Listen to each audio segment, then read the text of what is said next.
and learning to teaching as they seek to make bipartisan progress. Infuse them with the serenity to accept the things they cannot change, the courage to change the things they can, and the wisdom to know the difference. We pray in your wonderful name. Amen. Amen.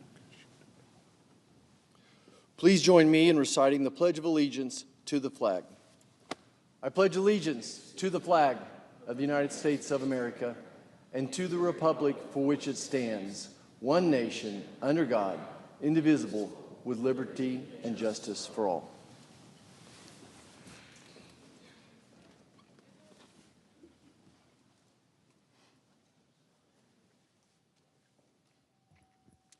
The clerk will read a communication to the Senate. Washington, D.C., February 13th, 2025. To the Senate. Under the provisions of Rule 1, Paragraph 3 of the Standing Rules of the Senate, I hereby appoint the Honorable Roger Marshall, a senator from the state of Kansas, to perform the duties of the chair. Signed, Chuck Grassley, President pro tempore. Under the previous order, the leadership time is reserved. Morning business is closed. Under the previous order, the Senate will proceed to executive session to resume consideration of the following nomination, which the clerk will report. Nomination, Department of Health and Human Services, Robert F. Kennedy, Jr. of California, to be Secretary.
Mr. President.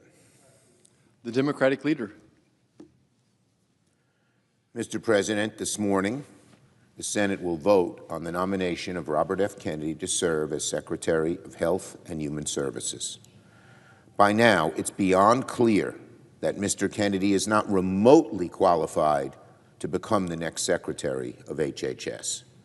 In fact, Mr. Kennedy might be one of the least qualified people that Donald Trump could have chosen for the job. There are so many others who would have been better. I'm very proud that every single Democrat will oppose Mr. Kennedy's nomination, because Democrats know better than to elevate a conspiracy theorist to the top health care job in the country. I know some of my colleagues feel the same way privately. In fact, if the Senate held a secret ballot today, I'll bet Mr. Kennedy would never come close to becoming confirmed, and that many, if not most, Republicans would vote against him. I think most likely most Republicans would vote against him if there were a secret ballot. But sadly and unfortunately for America, Republicans are being strong-armed by Donald Trump and will end up holding their nose and voting to confirm Mr. Kennedy. What a shame. What a travesty. I urge my Republican colleagues to think very carefully one last time before rolling the dice on Mr. Kennedy. A vote to confirm Mr. Kennedy is a vote to make America sicker. Mr. Kennedy has made a living not by promoting public health, but by actively fighting it. Mr. Kennedy is the face of the modern anti-vaccine movement. Mr. Kennedy has spent decades profiting off vaccine misinformation.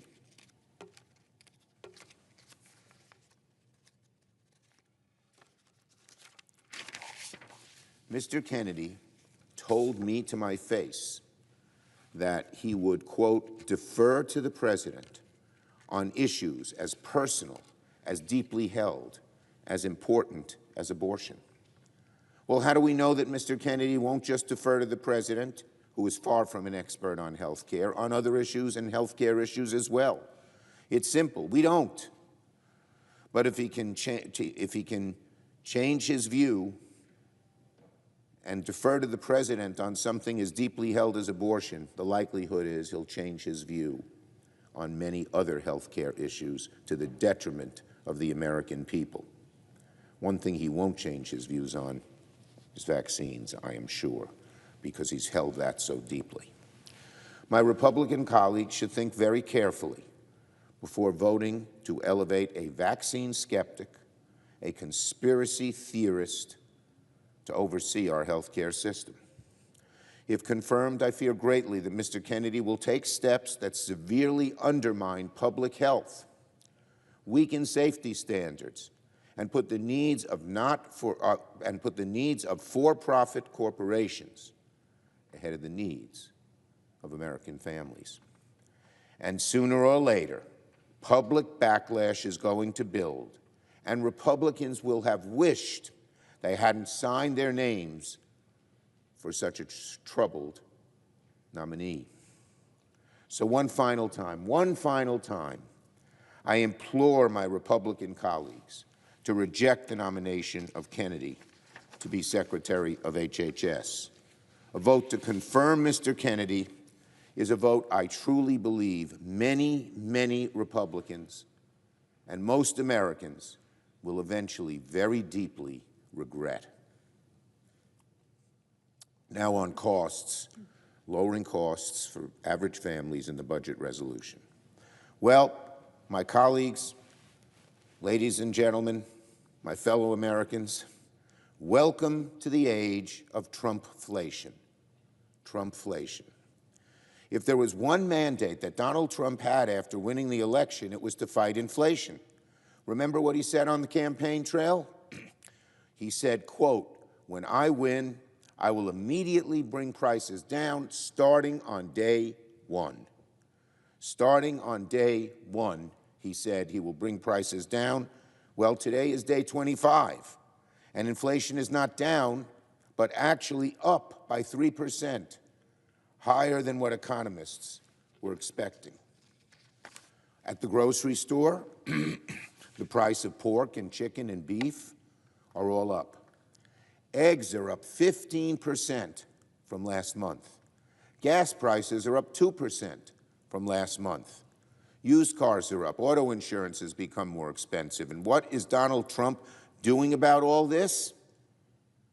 He's making the problem worse by threatening trade wars with our own allies. Here's what the CEO of Ford Motor Company said yesterday. The CEO of Ford Motor Company warned yesterday that, quote, a 25% tariff across the Mexico and Canadian borders will blow a hole in the U.S. industry that we have never seen. That's the head of Ford Motor. That's not some liberal Democratic economist. The head of Ford Motor says that the tariffs will blow a huge hole in the U.S. auto industry. What he's doing on tariffs is, again, sort of like everything else. It's sort of a meat axe approach, a slash and burn approach, not looking at each individual case and seeing what's good and what's bad. Inflation is the #1 issue on people's minds. It was the biggest issue during the election, and already Donald Trump is breaking his promise to do something about it. And the American people are starting to take notice already, even though we're only on day 25 of Trump's term.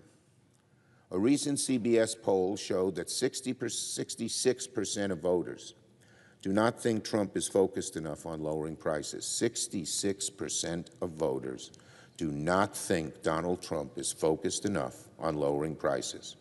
And you know what? They're absolutely right.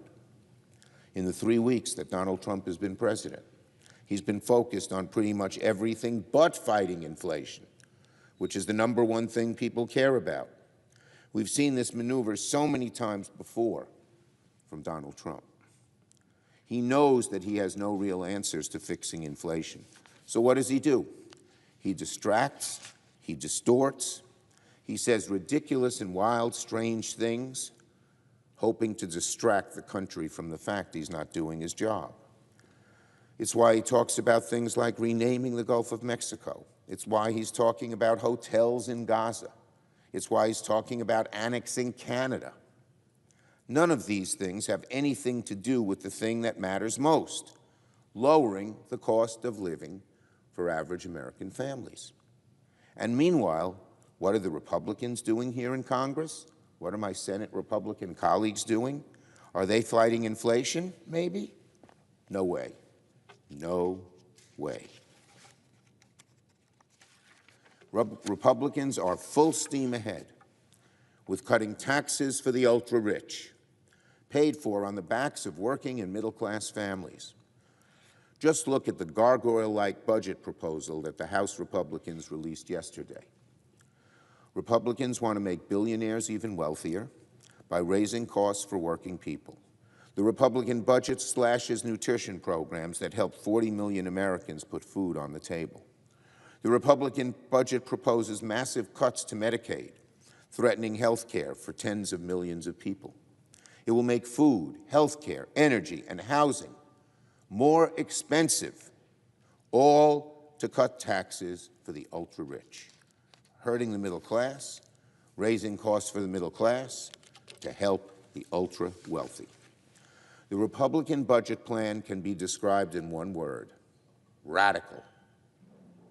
Republicans should remember well what happened the last time they cut taxes for the ultra-wealthy. It backfired with the rest of America. If Republicans try to cut taxes for the ultra-rich again, history is going to repeat itself, and it will cost them dearly at the ballot box. I yield the floor and note the absence of a quorum. The clerk will call the roll. Ms. Alsobrooks.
Mr. President, The senator from Arkansas.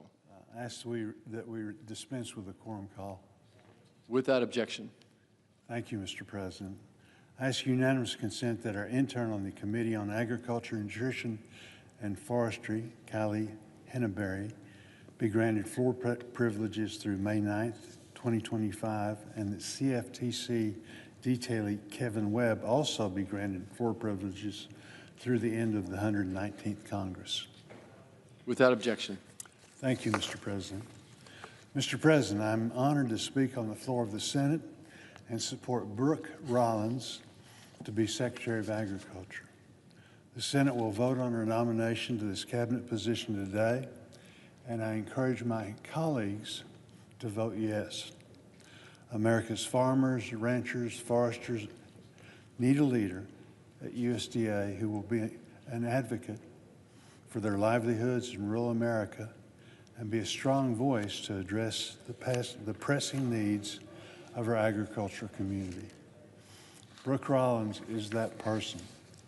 In her hearing before the Senate Agriculture Committee, she pledged to do everything within her ability to ensure that our farmers, ranchers, and rural communities thrive. And we know she will follow through on that because rural America helped shape her into what she is today. She's leading a life of service that began with membership in her small town Texas FFA chapter and continues to credit her FFA advisor for his support and mentorship in her agriculture career. She invited him to attend the nomination hearing before the Senate Agriculture Committee last month, along with the Texas State FFA officer team she served with in high school. Texas Governor Rick Perry knew Brooke Rollins had a heart for Texas farmers and invited her to join his policy team where she advocated for agriculture. She continues that passion today. Her executive leadership during the first Trump administration and her regular collaboration with President Trump make her uniquely qualified to serve in this position and advocate for family farms. She understands the significant responsibility of this role during one of the most economically challenging times for agriculture producers. Hardworking farmers who grow our food are struggling to operate, let alone make a profit in this current economic climate. High inflation and steep input costs far outpacing depressed market prices have put many farm families on a course towards bankruptcy, with multi-generational operations fighting to continue their family legacy. In December, Congress approved natural disaster and emergency assistance to help producers obtain critical operating loans for this crop year. Ensuring delivery of this aid will be one of her first priorities as Secretary. I'm confident she will pursue policies to help rural American live up to its potential. While we first met during the first Trump administration, I've had the opportunity to get to know her better during her confirmation process, and she has demonstrated her enthusiasm for being a voice for small-town American and agriculture producers. I'm grateful she is willing to take on this big responsibility and willing to be part of the solution to help rural America at this time of unprecedented challenges. As chairman of the Senate Agriculture Committee, I've met with farmers, ranchers, and agricultural stakeholders from all over the country, and they have been sounding the alarm of the dire circumstances they face in producing a safe, affordable, and abundant supply of food. Farmers from my home state of Arkansas shared with the committee last week about the difficult conversations they are forced to have right now about continuing their multi-generational farms and risking their family's future in the industry. Unfortunately, this is a conversation many more farm families across the country will have if we do not act quickly. Congress must deliver an updated 5-year farm bill that modernizes the safety net in order to maximize liabilities in order to minimize the liabilities farm families take on when they plant their crops. Food security is national security. Our country is blessed to have grocery stores stocked with food to put on our tables. This is the result of the hard work of our farmers and ranchers. These producers need the tools to be successful and continue to grow the food, fiber, and fuel our nation depends on.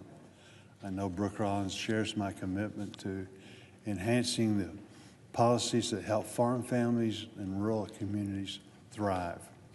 Given her executive leadership, she is well prepared to hit the ground running, and as she walks through the doors of USDA as Secretary and deliver the certainty and predictability our producers need. I look forward to working with her to strengthen rural America and the men, women, and families who call it home. I also want to thank everyone on both sides of the aisle in making it such that we could do this in such a expeditious way. It took a lot of cooperation. I think it just shows how important our farmers are to both Democrats and Republicans. It's one of the few areas that's not a partisan issue. It's all about helping the men and women that work so very hard to provide the food that we need. So with that, I yield back.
Mr. President. Majority Leader. Mr. President, anybody who knows me well knows that I say this a lot, and that is that agriculture is the lifeblood of South Dakota and the lifeblood of our country. And farmers and ranchers are hard at work every single day to feed America and the world. But what I hear lately from farmers and ranchers is not good. Agricultural producers across the country have faced strong headwinds in recent years. Higher input costs, high interest rates, lower commodity prices, all leading to declining farm income year after year. Natural disasters have struck many of our farm regions, and the bird flu continues to ravage agriculture across the country. Of course, the last few years, the Biden administration was hardly much help. It imposed burdensome regulations like WOTUS, or Waters of the United States, that threatened to devastate the farm sector. The administration put expanding market access on the back burner while our agricultural trade deficit grew to record levels. And their profligate spending led to inflation that hit farmers and ranchers especially hard in the form of higher input costs. Meanwhile, Democrats here in Congress failed to prioritize a modernized farm bill to support agriculture through these challenges. And we are now more than a year past due for an updated farm bill. Mr. President, American farmers and ranchers deserve better. much better. And I expect things will be different under President Trump. I know that farmers and ranchers will have a friend in Brooke Rollins, the President's choice for Secretary of Agriculture. Mrs. Rollins grew up in the small agricultural town of Glen Rose, Texas. She spent summers working for her family on their farm in Minnesota, helping with their corn, potato, and soybean crops. She was a 4-H'er, an FFA state officer, and a barrel racer. And her 4 kids are keeping up the family's way of life showing cattle in Texas. After studying agriculture development at Texas A&M, Mrs. Rollins went to work for then Governor Rick Perry, where she worked on agricultural policy. She then continued her ag work by building up a Texas think tank empowering the voices of farmers, ranchers, and rural communities. Then she served in President Trump's first administration, first leading the Office of American Innovation, and then the Domestic Policy Council. This President, Brooke Rollins, is a policy wonk with a farmer's heart. She understands the needs of agriculture producers, and she knows how to deliver results. And she promises to get right to work after she is confirmed on 4 key priorities. First, getting disaster and economic aid out the door and into the hands of farmers. Second, getting the bird flu and other animal disease outbreaks under control. Third, getting the Farm Bill done. And finally, revitalizing the U.S. Department of Agriculture to focus on its core mission and put America and American agriculture first. Mr. President, I'm looking forward to working with Mrs. Rollins on these key priorities. Under this Republican majority, delivering a modernized Farm Bill is a priority. And I'm glad that Mrs. Rollins has pledged to work with Congress on one of the top Farm Bill needs, which is strengthening the farm safety net, which is essential to keeping existing operations going and encouraging the next generation of producers to get started. I was also pleased to hear Mrs. Rollins acknowledge the need to improve management of national forests. The Black Hills National Forest, among others across the country, has seen its timber industry decimated by bad management policies. So I look forward to working with USDA under Secretary Rollins to provide relief from the dire situation in western South Dakota. And I'm encouraged as well that she will prioritize getting disaster and economic assistance out the door. Last year, many parts of the country suffered from natural disasters, including South Dakota. And as I said, farmers and ranchers have suffered lower commodity prices and declining incomes. In December, Congress passed $31 billion in agricultural disaster and economic assistance. And we need to get that money into the hands of farmers and ranchers working to rebuild. Mr. President, Brooke Rollins understands the mission of USDA.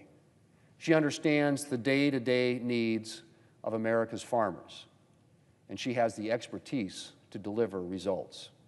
I trust that she will put America's farmers and ranchers first as Secretary of Agriculture, and I look forward to working with her in this role. Mr. President, later today I will introduce a bill to repeal the death tax.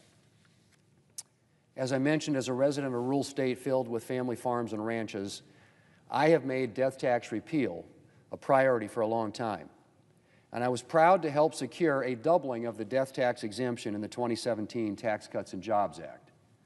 This doubled exemption has provided certainty to a lot of farms and ranches and small businesses over the past 7 years. But the expanded exemption is expiring at the end of this year.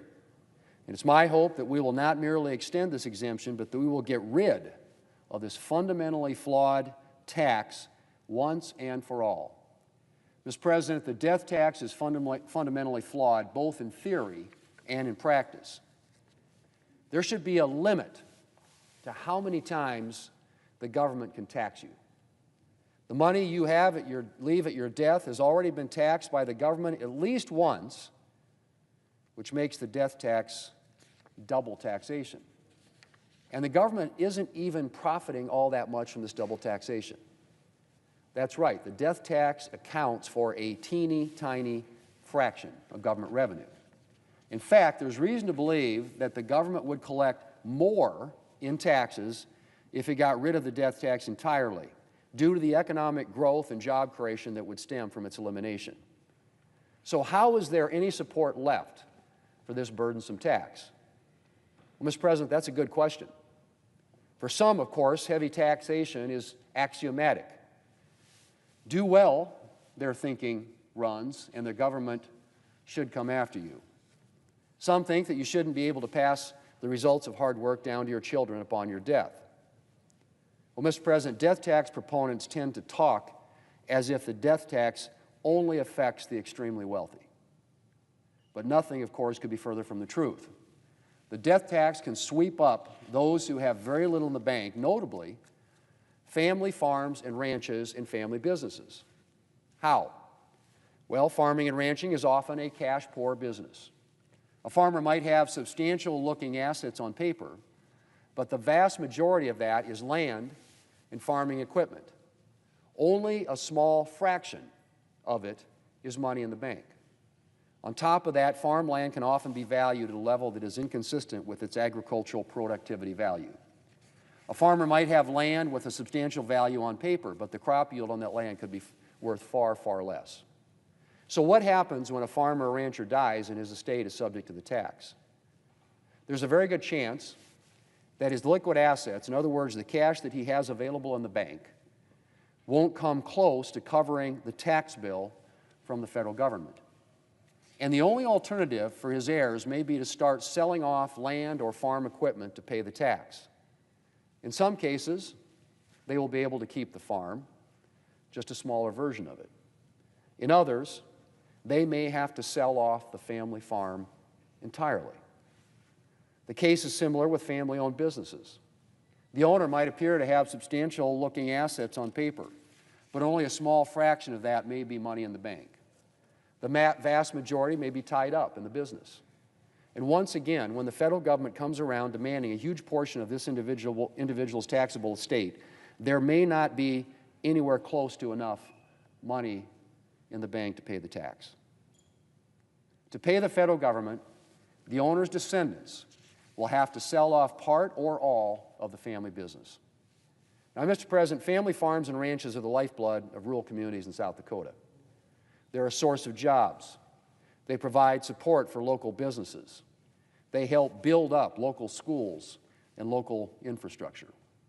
Losing a local farm can hit rural communities very, very hard, especially when that farm or ranch is bought up by an out-of-state business with few ties to the community and limited interest in building it up. And, Mr. President, it's not just those who actually get hit by the estate tax who suffer. A lot of family farms and ranches and family businesses spend a lot of time and money on estate planning to avoid being hit by this tax. That's time and money that could have gone into building their business, investing in new equipment, hiring new workers, and the list goes on. Some set aside capital to prepare for the death tax, capital that, again, could go into building up the farm or ranch or hiring new workers for the family business. As one of my Democrat colleagues, the senior senator from Washington, said a while back, and I quote, "The estate tax is bad for businesses, it is bad for workers and new job creation, and it is bad for our communities who are watching their local family-owned businesses get swallowed up by large corporations," end quote. Well, Mr. President, as I said, we protected a lot more family farms and family businesses by doubling the death tax exemption in the Tax Cuts and Jobs Act back in 2017. But we didn't protect them all. And those we did protect will lose those protections at the end of this year. It is time to end this punishing and burdensome tax once and for all. I want to thank my Republican colleagues who have joined me in sponsoring this legislation. And, Mr. President, I hope that 2025 will be the year that we permanently bid farewell to the death tax. Mr. President, I yield the floor, and I suggest the absence of a quorum. Clerk will call the roll. Ms. Alsop-Brooks.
Ask unanimous consent to vacate the quorum call.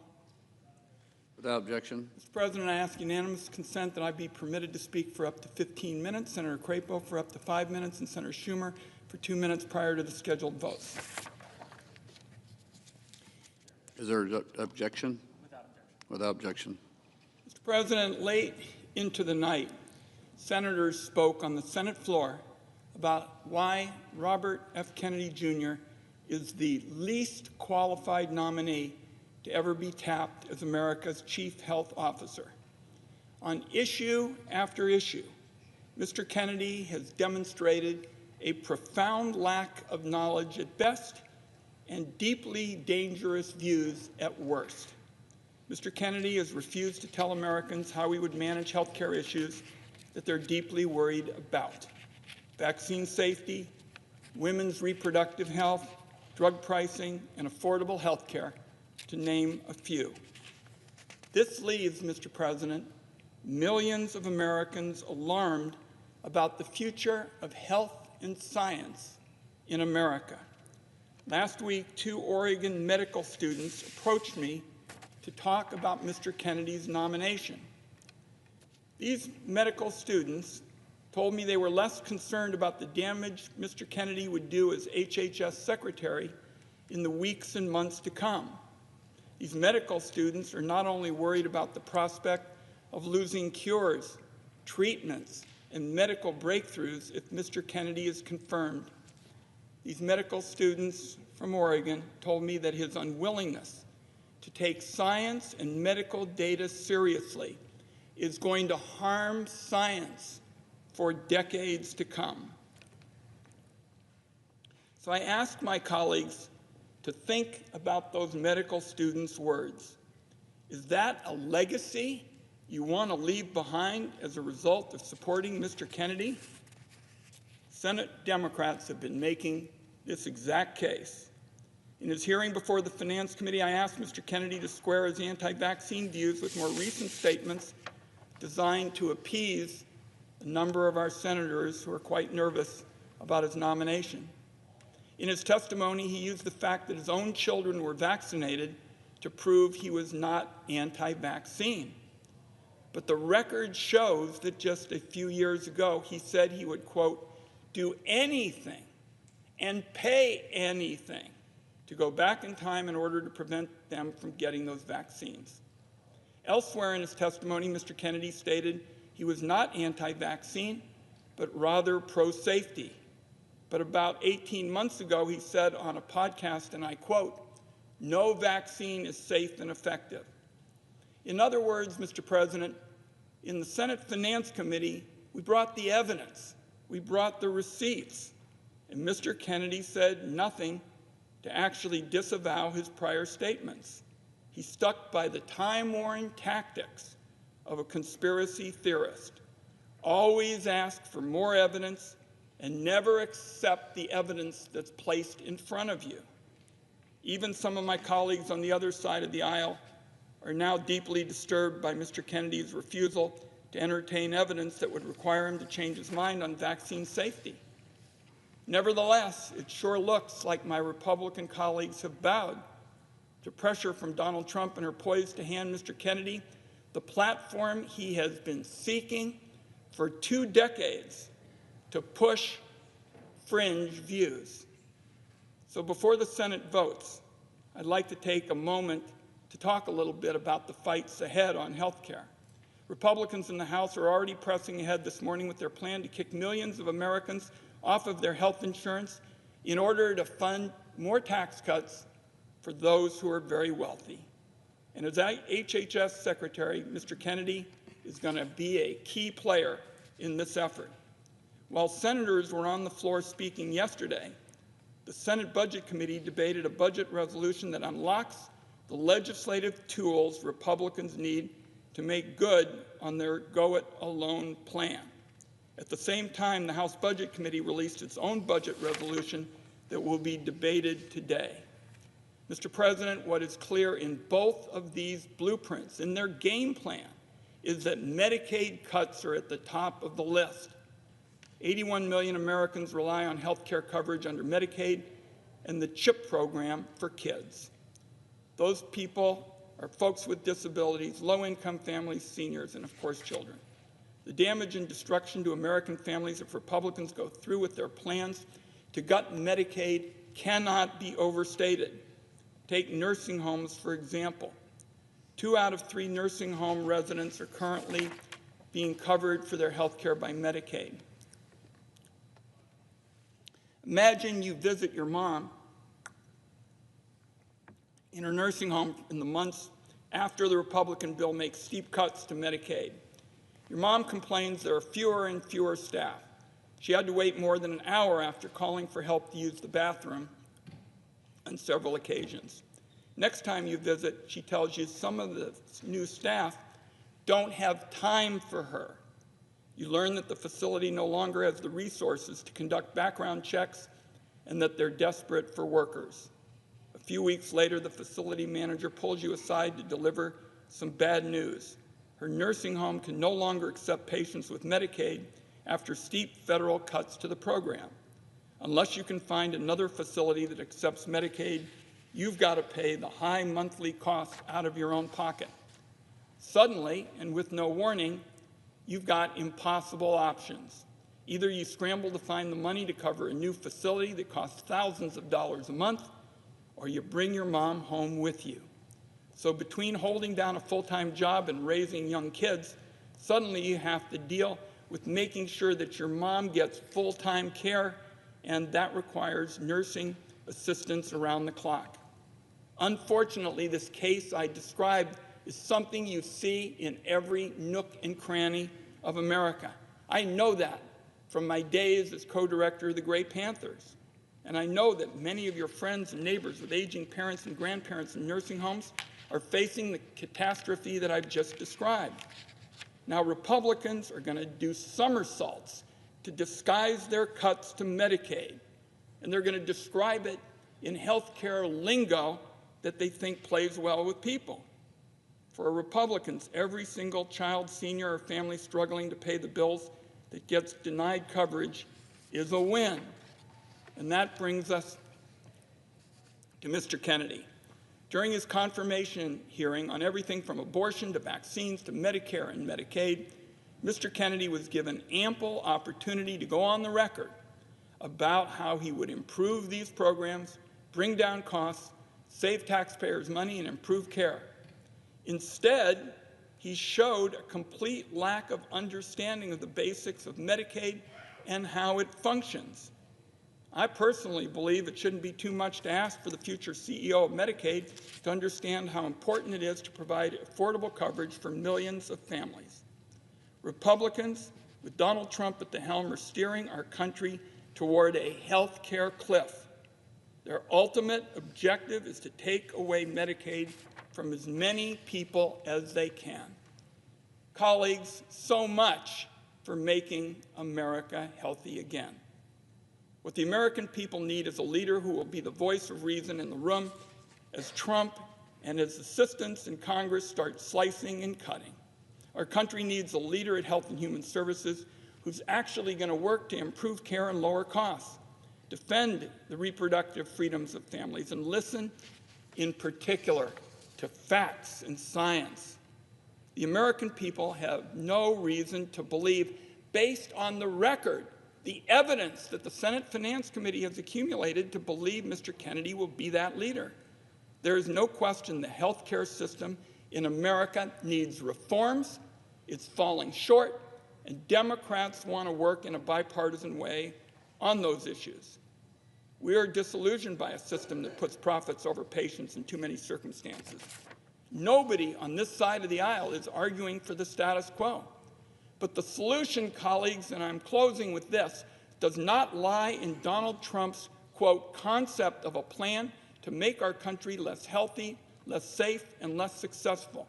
When kids are kicked off their Medicaid coverage and forced to go without basic medical care and grow up with chronic illnesses that leave them in a lifetime of pain and suffering, Republicans are going to regret any vote they give to Robert Kennedy.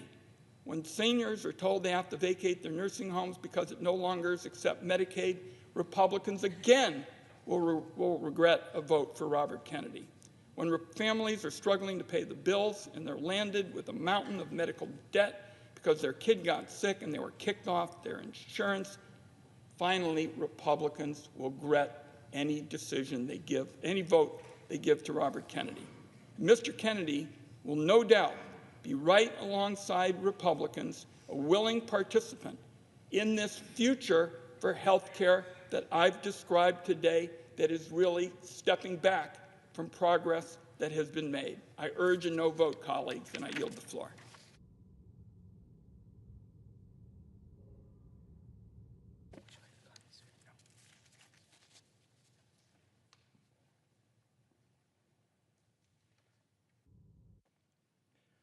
Mr. President. Senator from Idaho. Thank you, Mr. President.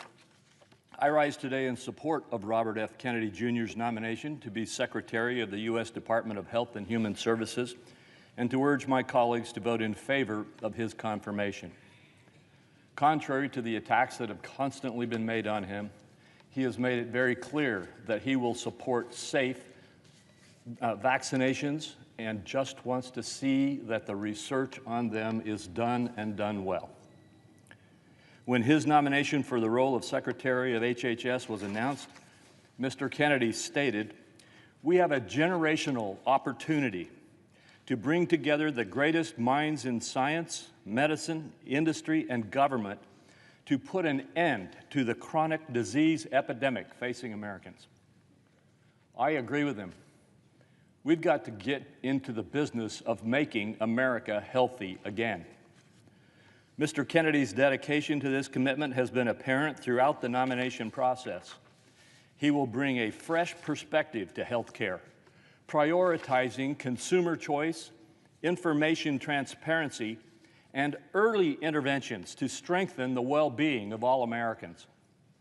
He has been responsive to a wide variety of questions from members on both sides of the aisle, appearing before 2 committees and answering hundreds of questions for the record, not to mention going through the extensive vetting process of the Finance Committee, which I chair, which is the most extensive vetting process that any candidate in the Senate goes through, for a position in this administration goes through in the Senate.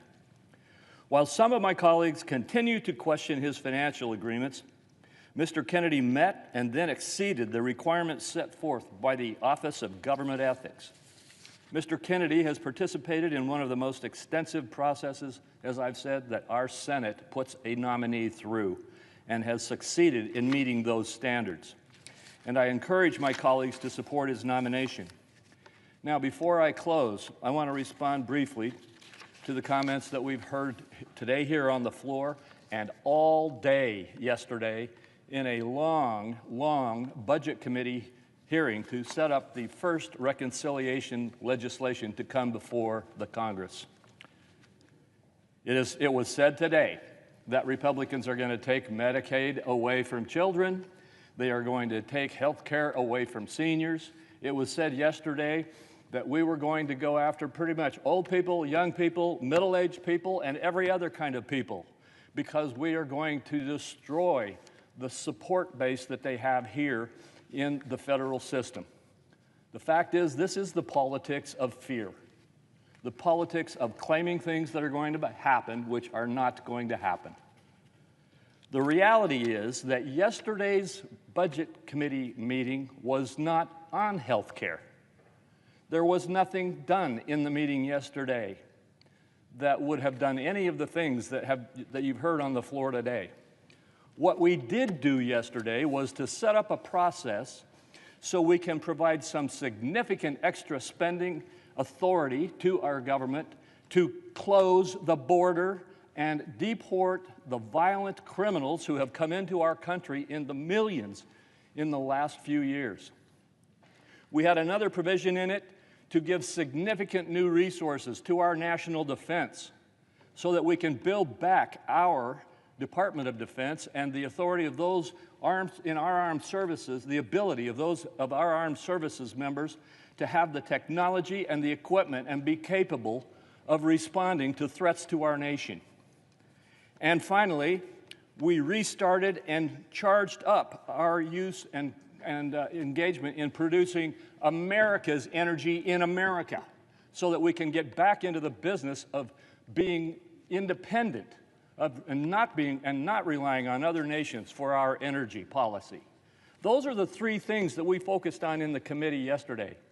And by the way, each one of those was a little bit costly, and every one of those was offset so that there was no increase in federal spending. Mr. President, I think we need to argue over facts when we get into these debates. We're going to have a tremendous number of debates. And yes, we will debate on health care at some point. But yesterday, and what we did yesterday, was focused on the border, on national defense, and on reboosting our energy production in America.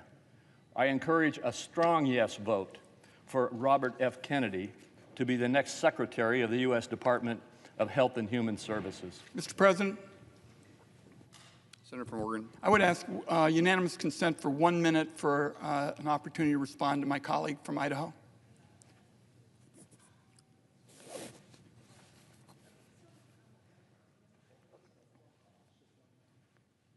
Without objection. Thank you, Mr. President. I would only say to my friend from Idaho that he says this is not going to happen, that people are going to be safe and seniors on Medicaid and the like will be safe. I would just say to my colleague, it starts today. Today, in the other body of Congress, I'd say to my colleague, the process of setting in motion these cuts to essential health care services begins today. We can read about it in the publications about the congressional schedule. I look forward to working with my colleague when we can find common ground. But on this point that it's not going to happen, everybody's going to be safe, the efforts to cut these vital programs, including Medicaid, begins this morning in the other body, and I yield the floor. Could I have 30 seconds to just respond? I ask unanimous consent. Without objection. Mr. President, I would simply say that we hear this every time we look at trying to address the spending excesses in our government. And I will just say to my colleague and to everyone, we're not going to take health care away from children. We're not going to take health care away from adults, from seniors, or middle-aged people. We are not going to attack the benefits that people get under Medicare. And frankly, we will reform some of the spending, yes, but we will not do all of the terrible things that are being spun up to try to attack this effort to control the excessive spending in our government. Democrat leader. Thank you, Mr. President. Mr. President, the fact that we're here right now, that we're even here right now, voting on this wildly unqualified conspiracy theorist to trust with one of the most life or death jobs, HHS Secretary, charged with protecting the health of every single American, should be an affront to every senator and the millions of Americans that will be impacted by this horrific nomination. My colleagues on the other side of the aisle, I implore you, think one last time about this vote. My colleagues on the Republican side, you know the consequences of what you're doing. My colleagues on the Republican side, you know how dangerous this is. My colleagues on the other side, you know you are not putting your constituents, their health, their families first when you vote yes. To quote my colleague, the junior senator from Texas, just a few years ago, he said, quote, "We need an expert. We need a scientist. We need someone who knows something about health care heading the Health and Human Services Department."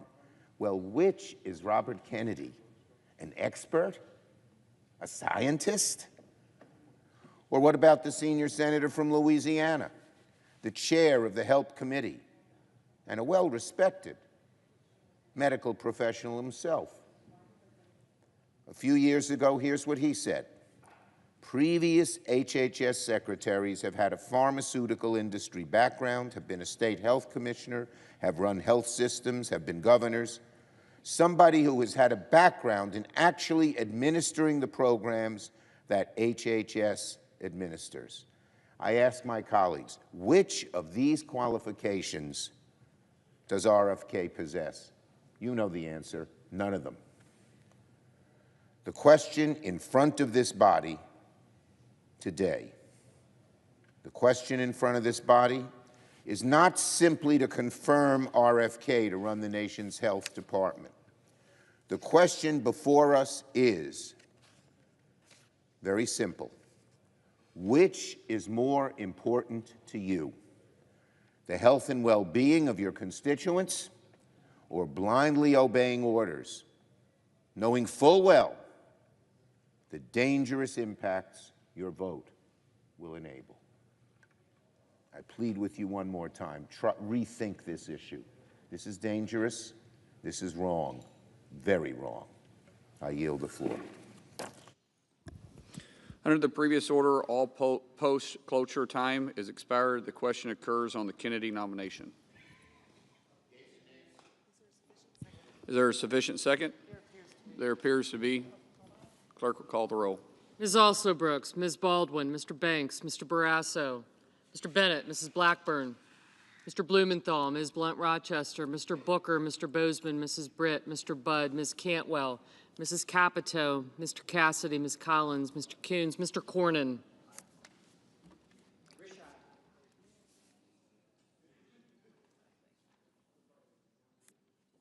Ms. Cortez Masto. Mr. Cotton, Mr. Kramer, Mr. Crapo,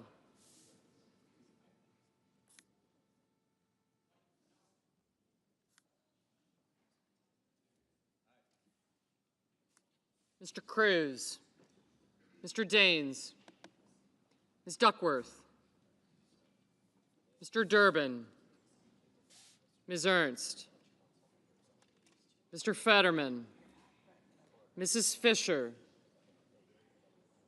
Mr. Gallego, Mrs. Gillibrand, Mr. Graham, Mr. Grassley, Mr. Haggerty, Ms. Hassan, Mr. Hawley, Mr. Heinrich, Mr. Hickenlooper, Ms. Hirono, Mr. Hoven, Mr. Husted, Mrs. Hyde-Smith, Mr. Johnson, Mr. Justice, Mr. Kane, Mr. Kelly, Mr. Kennedy, Mr. Kim, Mr. King, Ms. Klobuchar, Mr. Langford, Mr. Lee, Mr. Lujan, Ms. Lummis, Mr. Markey,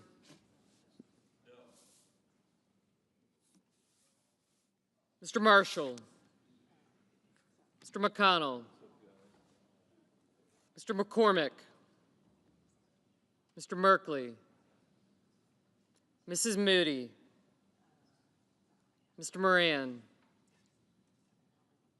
Mr. Moreno, Mr. Mullen, Ms. Murkowski, Mr. Murphy, Mrs. Murray, Mr. Ossoff, Mr. Padilla, Mr. Paul, Mr. Peters, Mr. Reed, Mr. Ricketts,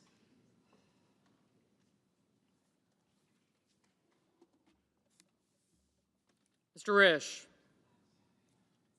Ms. Rosen, Mr. Rounds, Mr. Sanders, Mr. Schatz, Mr. Schiff, Mr. Schmidt, Mr. Schumer, Mr. Scott of Florida, Mr. Scott of South Carolina, Mrs. Shaheen, Mr. Sheehy, Ms. Slotkin, Ms. Smith, Mr. Sullivan,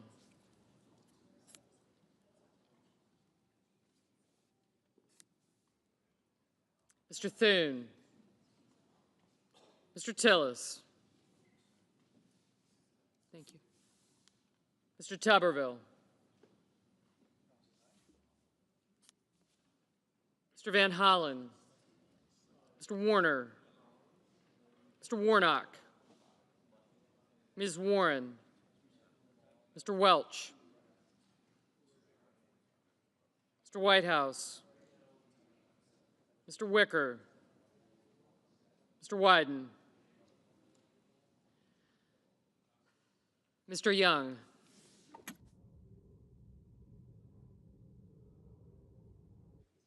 Senators voting in the affirmative: Bozeman, Cornyn, Crapo, Graham, Mullen, Risch, Rounds, and Tuberville.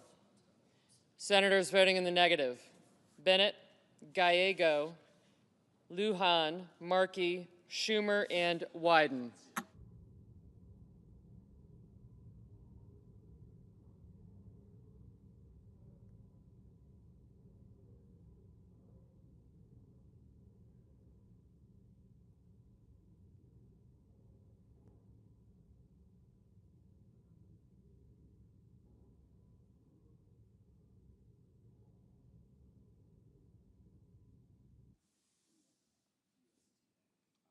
Mr. Wicker, aye. Mr. Marshall, aye.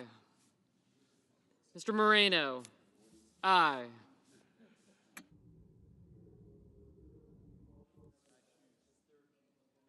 Mrs. Britt, aye. Mr. Heinrich, no.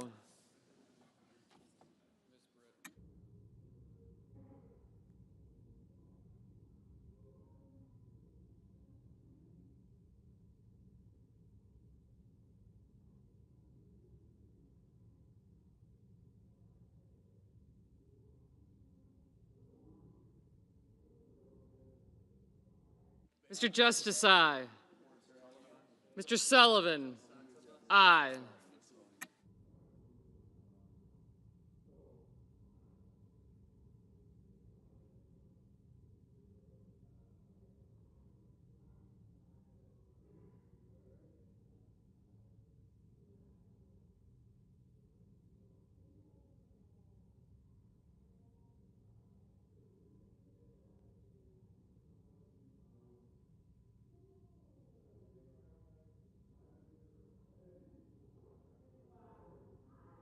Mrs. Blackburn, aye. Ms. Baldwin, no.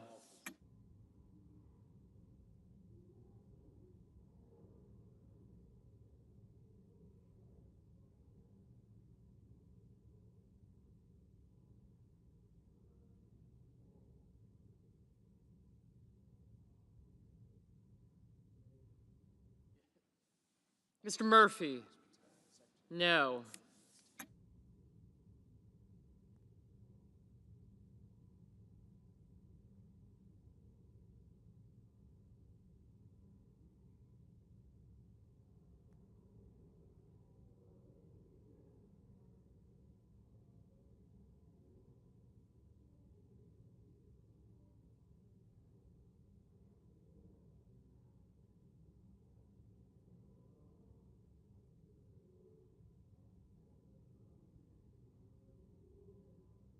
Mr. Cotton, aye.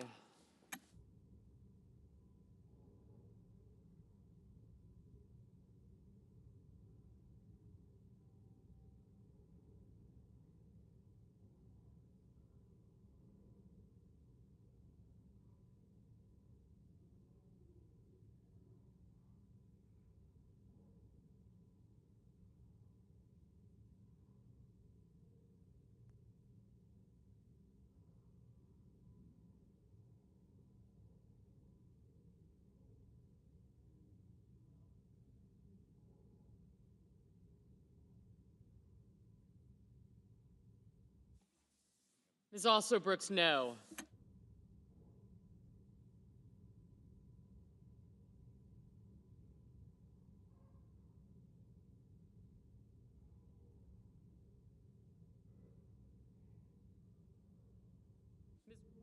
Ms. Warren, no.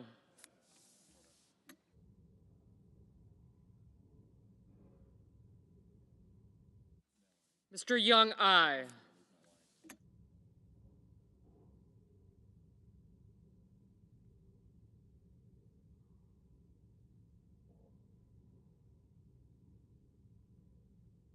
Mr. Kelly, no.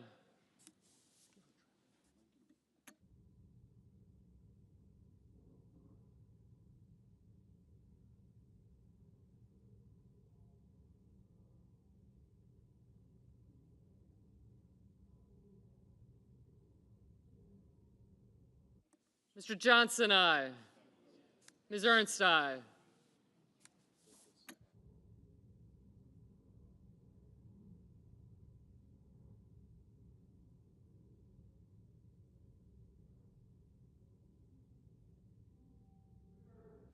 Mr. Durbin, no.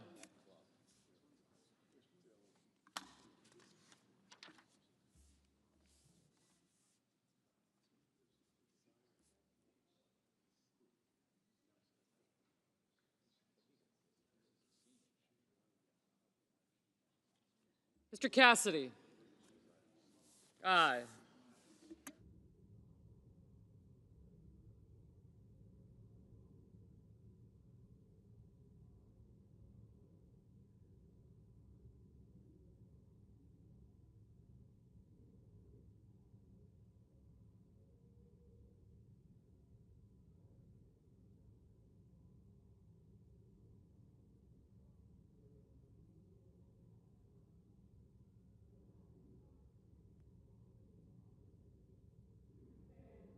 Mr. Sanders, no.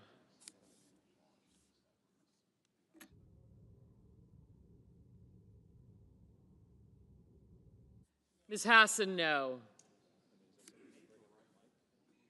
Mr. Peters, no. Mr. Barrasso, aye. Mr. Reed, no.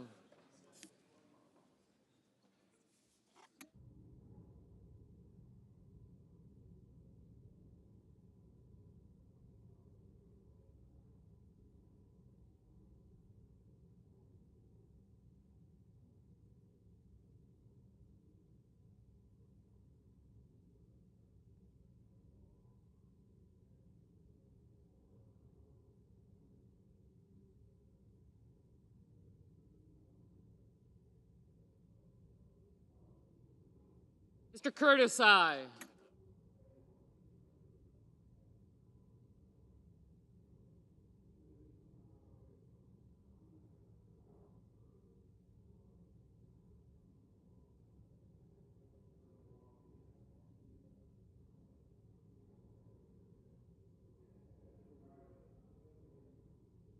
Mr. Ricketts, aye. Mr. Thune, aye.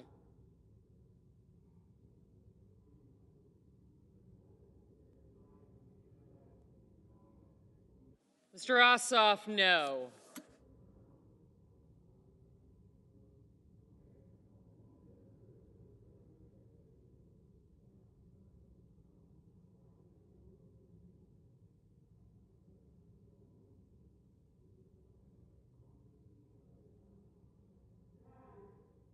Mr. Haggerty, aye.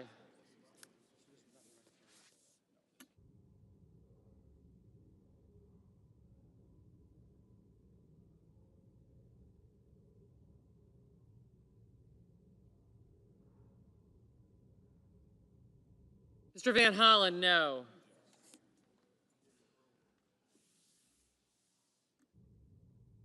Ms. Rosen, no.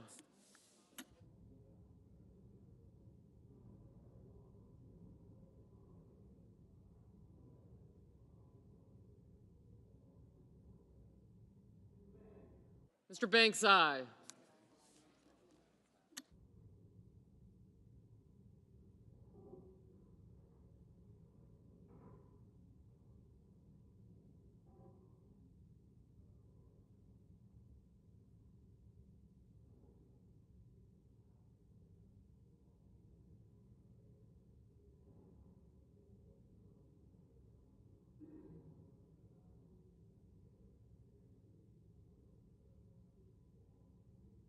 Mr. Tillis, aye.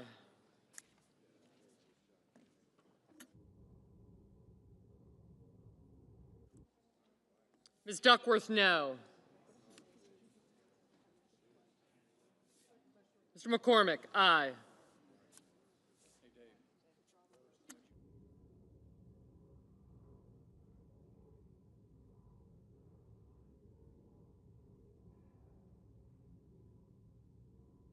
Ms. Cortez Masto, no.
Mrs. Hyde-Smith, aye.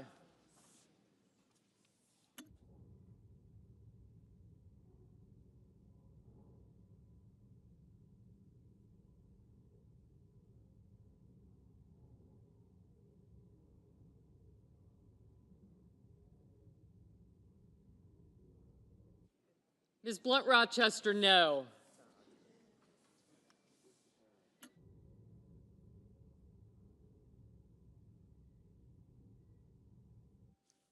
Ms. Collins, aye. I did, thank you.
Mr. Langford, aye. Mr. Sheehy, aye.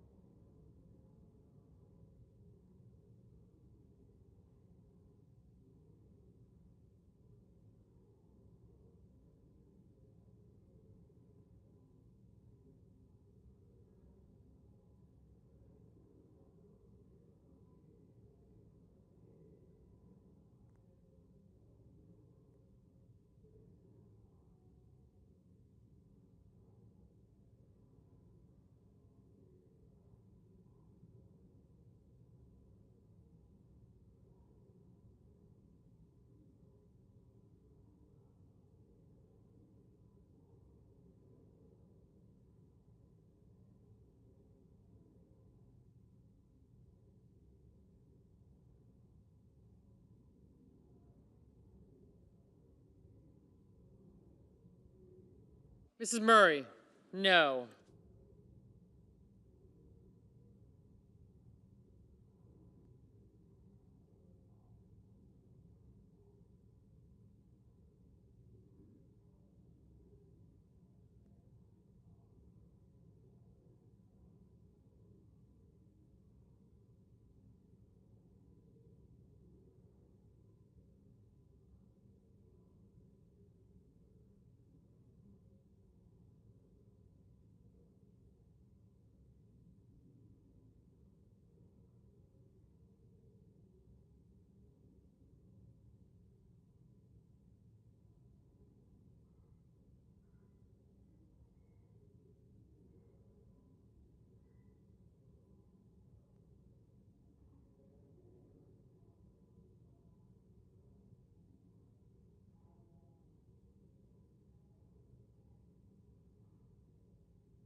Mr. Hoven, aye.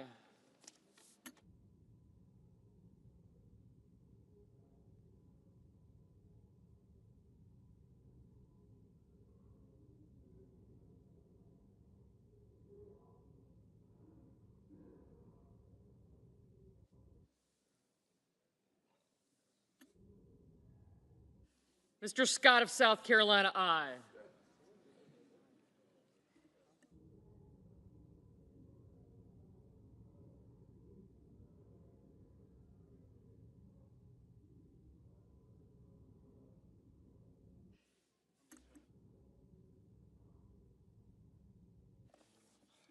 Mr. Merkley, no.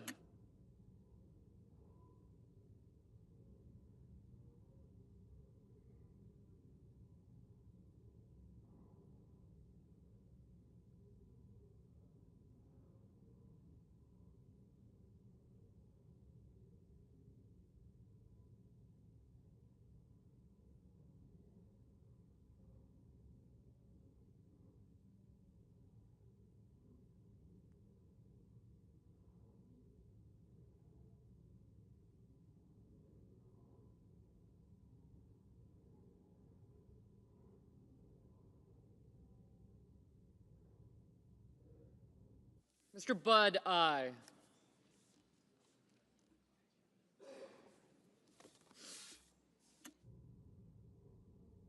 Mrs. Gillibrand, no.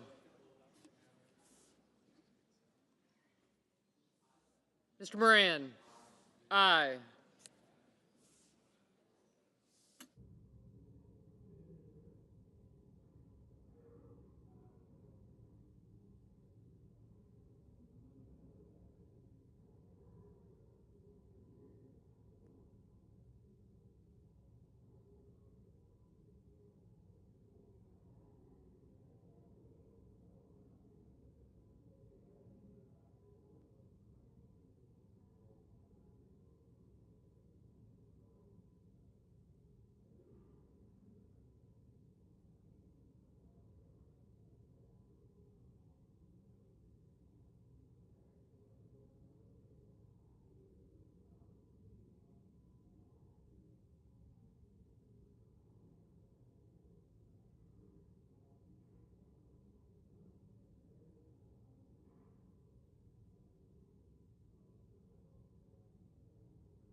Mr. Fetterman, no.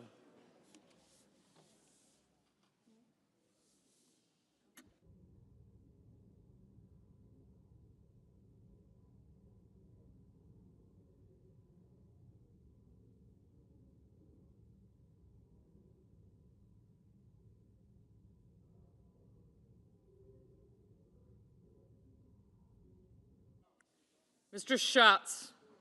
No. Ms. Smith? No.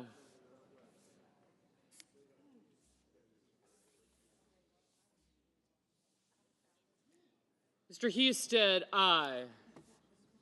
Ms. Lemus? Aye.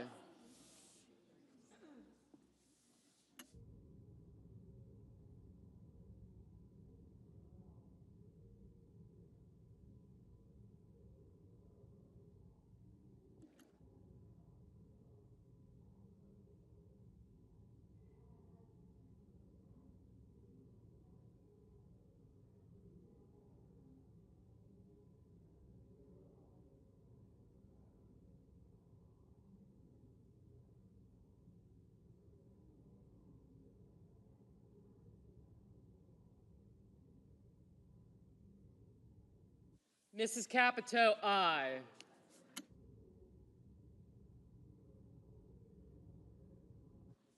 Ms. Cantwell, no.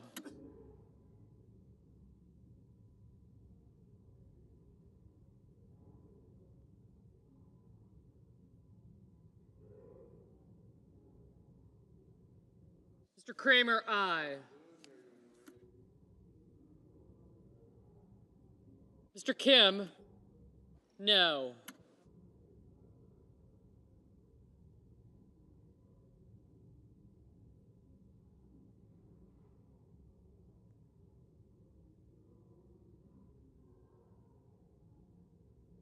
Ms. Murkowski, aye.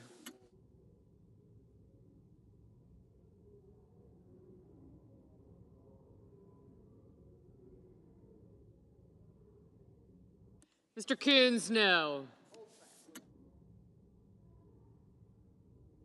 Mr. Kane, no.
Mr. Warner, no.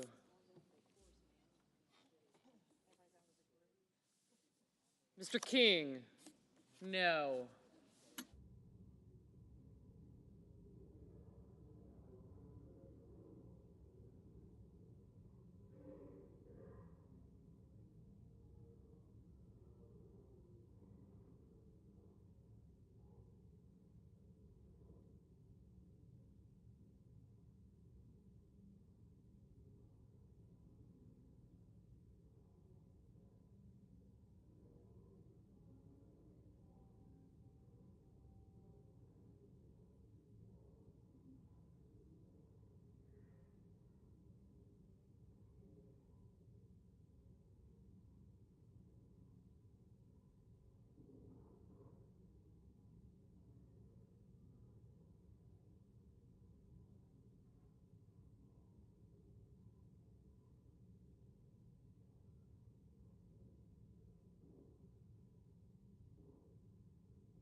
Mr. Warnock, no.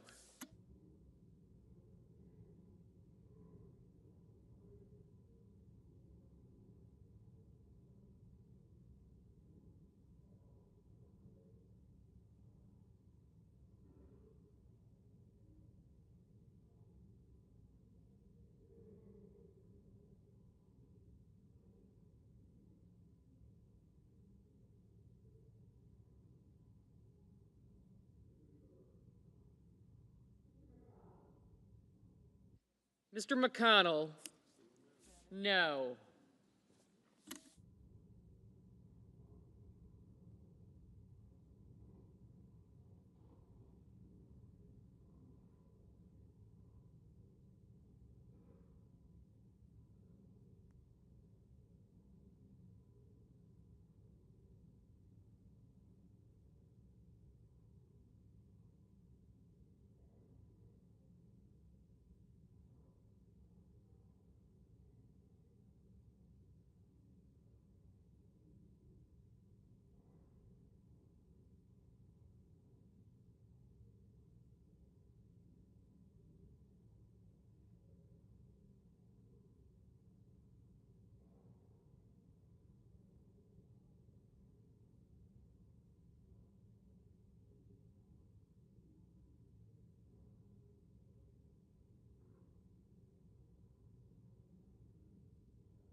Mr. Schmidt, aye.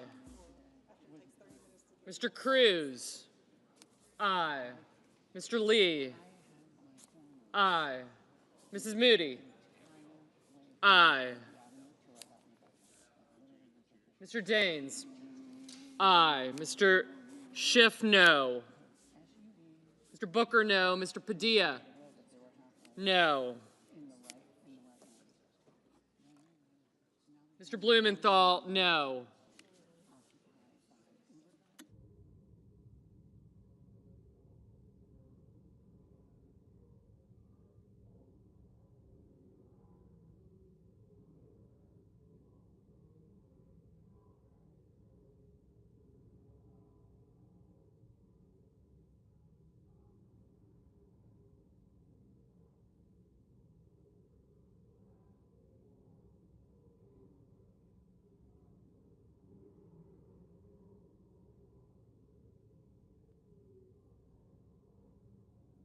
Mr. Hawley, aye.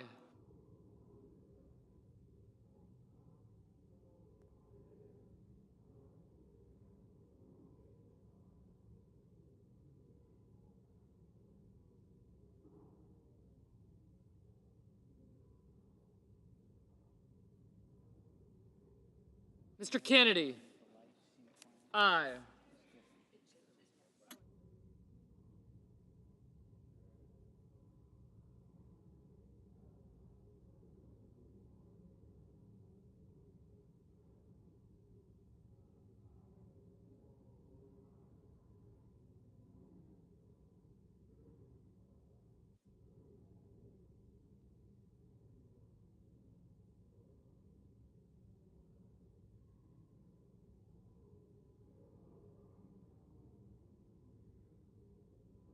Ms. Hirono,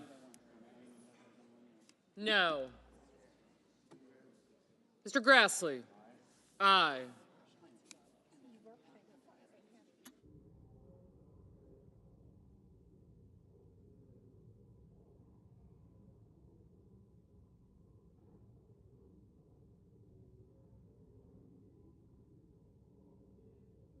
Fisher, aye.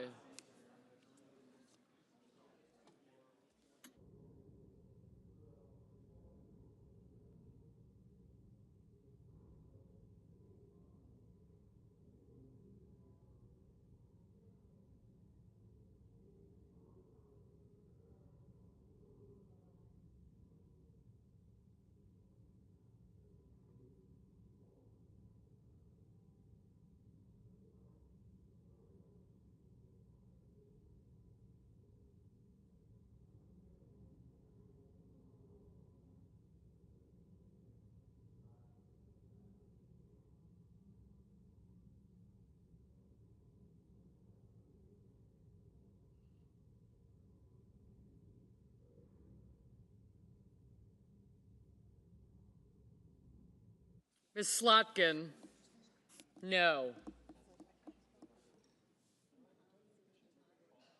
Ms. Klobuchar, no. Mr. Whitehouse, no.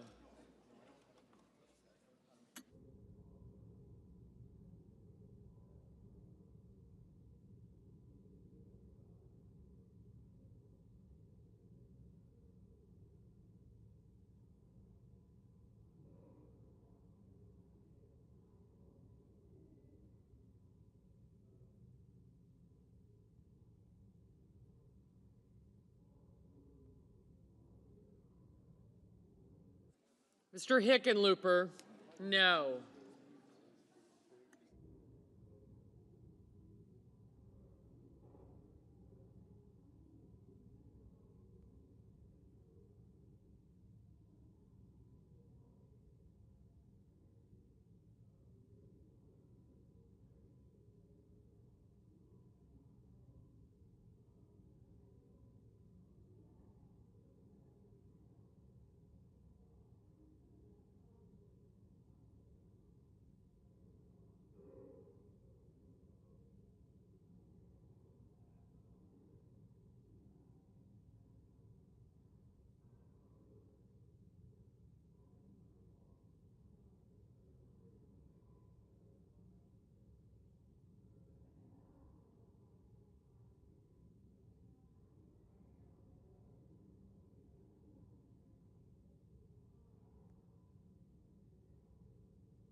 Mr. Scott of Florida, aye.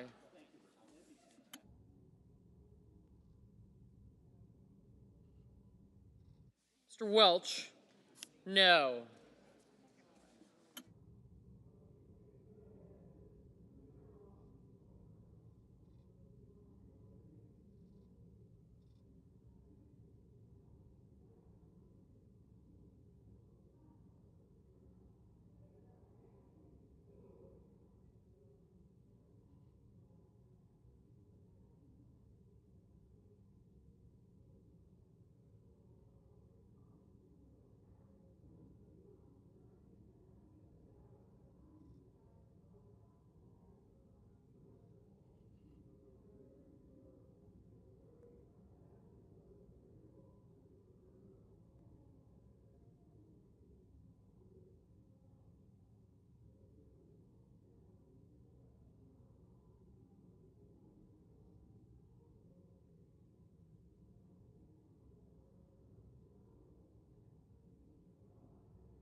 Mrs. Shaheen, no.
Mr. Paul, aye.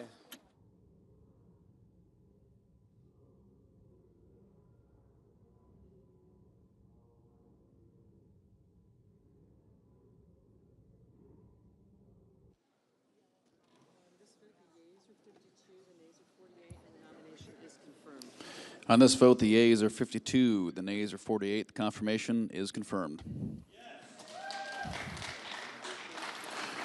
Just number 4? Yeah, but just number 4. Under the previous order, the motion to reconsider is considered made and laid upon the table, and the President will be immediately notified of the Senate's action. Under the previous order, the cloture motion with respect to the Rollins nomination is withdrawn. The clerk will report the Rollins nomination. Department of Agriculture, Brooke Rollins of Texas to be Secretary. The question occurs on the nomination.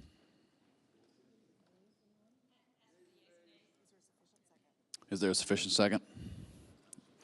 There appears to be. Clerk will call the roll. Ms. Also Brooks, Ms. Baldwin, Mr. Banks, Mr. Barrasso.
Mr. Bennett,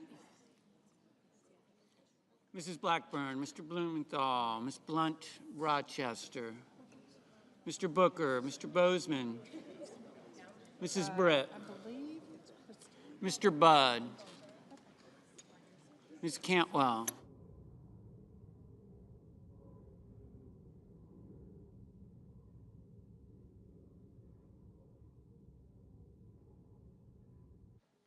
Mr. Cassidy, Ms. Collins, Mr. Coons, Mr. Cornyn, Ms. Cortez Masto, Mr. Cotton, Mr. Kramer, Mr. Crapo, Mr. Cruz, Mr. Curtis, Mr. Daines, Ms. Duckworth, Mr. Durbin, Ms. Ernst, Mr. Fetterman, Mrs. Fisher, Mr. Gallego, Mrs. Gillibrand, Mr. Graham, Mr. Grassley, Mr. Haggerty, Ms. Hassan, Mr. Hawley, Mr. Heinrich, Mr. Hickenlooper, Mr. Rono, Mr. Hoven,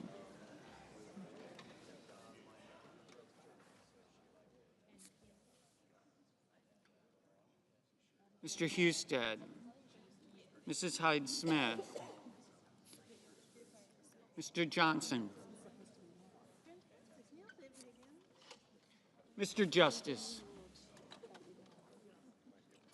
Mr. Kane, Mr. Kelly, Mr. Kennedy, Mr. Kim, Mr. King, Ms. Klobuchar,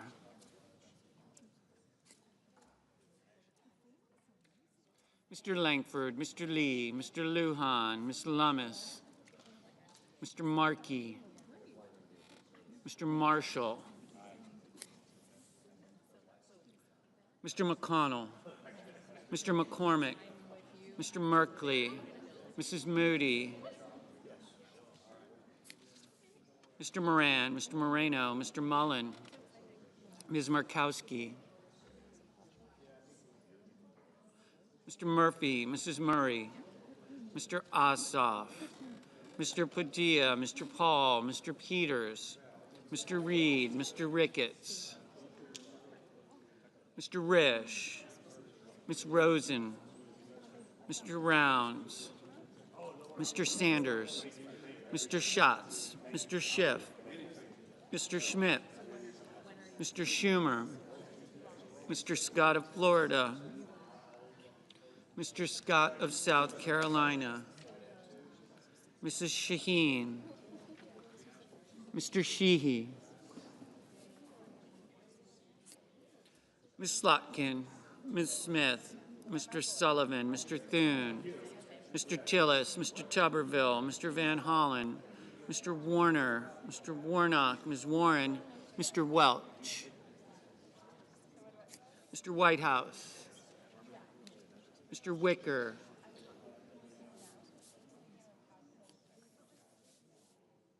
Mr. Wyden, Mr. Young,